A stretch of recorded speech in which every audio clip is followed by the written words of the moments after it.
একটা মেয়ে মানুষের জীবন খুবই সুন্দর থাকে যখন সে থাকে তার মা বাবার কাছে। তবে একটা মেয়ে যখন বউ হইয়া যায় তার জীবনটা সুন্দর করার লিগা না প্রতিটা মানুষের আশীর্বাদের দরকার। সে বাইরেরই হোক ঘরেরই হোক প্রতিটা মানুষের আশীর্বাদের খুব প্রয়োজন। তো নমস্কার সবাইকে, কেমন আছো সবাই? আশা করতেছি ভালো আছো। আমার নতুন একটা ব্লগে বহুদিন পরে আবার তোমাকে স্বাগত। দিনটা ছিল রবিবার, আর রবিবার তো জানো আমার ক্লাস অফ ডে। তো সকালবেলা ঘুম থেকে উঠে সবকিছু অন্যরকম হইলেও স্নানটা কিন্তু আমার একই রকম থাকে। সকালবেলা ঘুম থেকে উঠেই বাসি আসি কাজ করে স্নান করে পূজা দাও, কারণ পূজা নিয়ে আমি কোনোদিনও কম্প্রোমাইজ করি না, কারণ ঠাকুর আমার কাছে সবসময় আগে। তো বন্ধর দিনেই থাকুক বা ক্লাসের দিনেই থাকুক, আমি সকালবেলা ঘুম থেকে উঠে আগাসি আসি কাজ করে স্নান করে পূজাটা দেওয়া কইরা নিই আর কি, যেটা আমার মানে ভালো লাগে। এটা করে নিলে আমি সারাটা দিন যেন ভালোভাবে শুরু করতে পারি। তবে আমি পূজাটা দেওয়ার আগে মানুষটার ব্রেকফাস্টটা রেডি করে দিয়েছিলাম, কারণ ও তো দোকানে যাবো, আমার মতন লেজি করলে তো হইব না।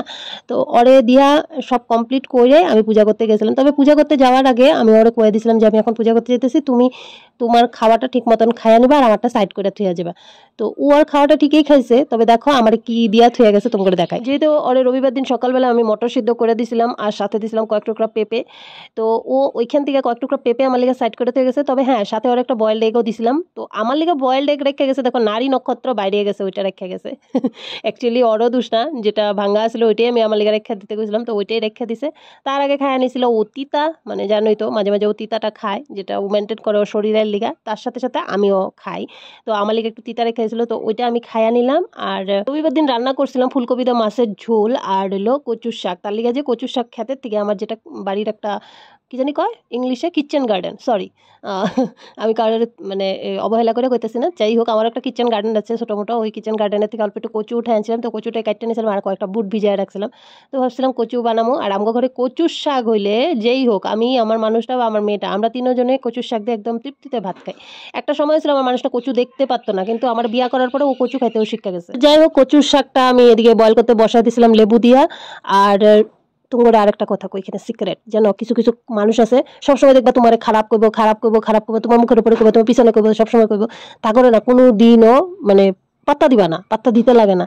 তো কচুটাও সেম, কচুটা এরকম করে লেবু চিপা দিয়ে দিলে যখন চুলকানিটা কমে যায়, সেম ওই যে মানুষগুলো ওরকম তোর মানে এই যে খারাপ কথা করতে থাকে তাকে পাত্তা না দিলে যায়, একদিন নিজে নিজেই তাকে কথা বন্ধ হয়ে যায়। তবে জানি না কথাটা তুমি করে ভালো করে বুঝাইতে পারলাম কিনা, আমার মনে হইলো তার লিগে কইলাম। এখন তোমরা গুছায় গাছায় নিও, আমি আবার এত সাজা সুজায় করতে পারি না, তো সরি। তো যাই হোক, দেখো সকালবেলা আমি একটুখানি যে পেঁপে আর হলো একটু ডিম খাইছিলাম, ওইটাতে তো পেট ভরলো না, তো ভাবলাম যে না একটু কিছু খাওয়া যেত। আগের দিনের রাত্রেবেলা ভাত আছিল, ভাবলাম একটু পোলাও বানায় নেই। ওই পোলাও মানে আমাদের দেশি ভাষায় ভাত ভাজি, তো ডিম দিয়ে ভাত ভাজি করে একটু খাইয়া নিলাম, ওইটাতে আমার পেটটা শান্তি হলো। তারপরে এলাম রান্না করতে।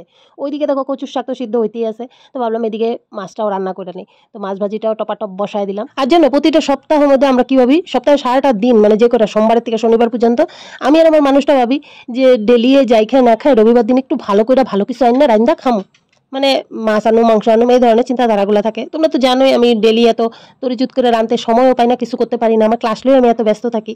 তো রবিবার দিনটা দুজনে আশা করে বসে থাকি, কিন্তু হলে কি হইব দেখো, রবিবার দিন সকালবেলা ওইটা দুইজনে এত কাজ করি, সকালবেলা ঘরের কাজ আমার মানে এরকম তো হয় কোনো কোনো সময় তো মানুষের মাছ আনার সময়ই পায় না। কেউ যদি মাছ নিয়ে গেটের পাড়ে আসে তার থেকে রাখি, মানে মাছালা নাইলে নিরামিষে রান্না করি।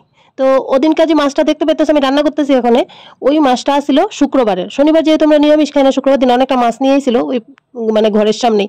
তো ওইখান থেকে কিছুটা মাছ রাখা মানে রান্না করা হয়েছিল আর কিছুটা রাখা দেওয়া হয়েছিল। ওই রাখা মাছটা মানে কাঁচাই মাছটা তো আমি ফ্রিজে রাখা দিই, আমি রান্না করে রাখি না, কারণ ওটা প্রসেস ফুড হয়ে যায়, আর প্রসেস ফুড আমার মানুষটার খাওয়া টোটালি বারণ আছে।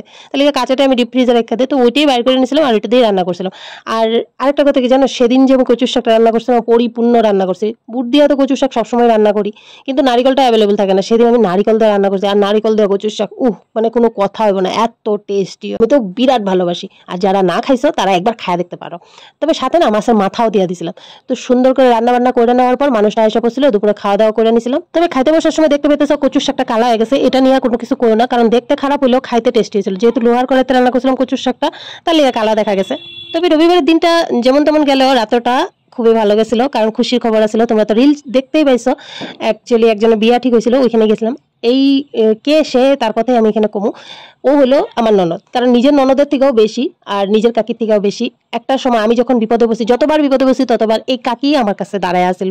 আমার বাচ্চা হওয়া থেকে দইরা, কারণ আমি কনসিভ করি অগবাড়িতে এসে। আমরা প্রথম যখন ঢেকাজুলিতে আসি অগবাড়িতে এসে ভাড়া থাকছিলাম, অগবাড়িতে আসার পরে ভাড়া থাকার পর আমার বাচ্চাটা হওয়া পর্যন্ত, তারপরে একটু একটু করে বড় হওয়া, সব কিছু এই কাকির হাতে। তারপরে আমার মানুষটা অসুস্থ হওয়ার পর ট্রিটমেন্ট করে আনার পরে কাকির বাড়িতে থাকতে আমার রুম ঘর সবকিছু পরিষ্কার করার পর তারপরে বাড়িতে আসা, মানে যথেষ্ট করছে কাকি, মিছা কথা কইয়া লাভ নাই।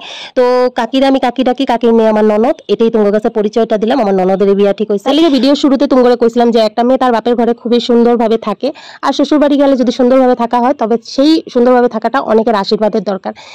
এই কথাটা দিয়ে ভিডিওটা শুরু করলাম, আর এই কথাটা দিয়ে ভিডিওটা শেষ করলাম। সেদিন আসলে মানে ছেলের বাড়িতে গিয়ে আশীর্বাদ করার দিন, তো ওইটাই আশীর্বাদ করে আইছিল আর জুকার নিয়ে আইছিল। রাত্রে সবাই মিষ্টি মুখ করলাম, খুব সুন্দরভাবে ওই রাত্রটা কাটলো। সবাই মিষ্টি মুখ টুক করায়া রাতেবেলা নিজেও মিষ্টি খায়া তারপরে কিন্তু আমি বাড়িতে এসে পড়ছিলাম। এত গেছিল আজকের ব্লগটা। দেখা হবে তোমার সাথে নেক্সট ব্লগে। টাটা।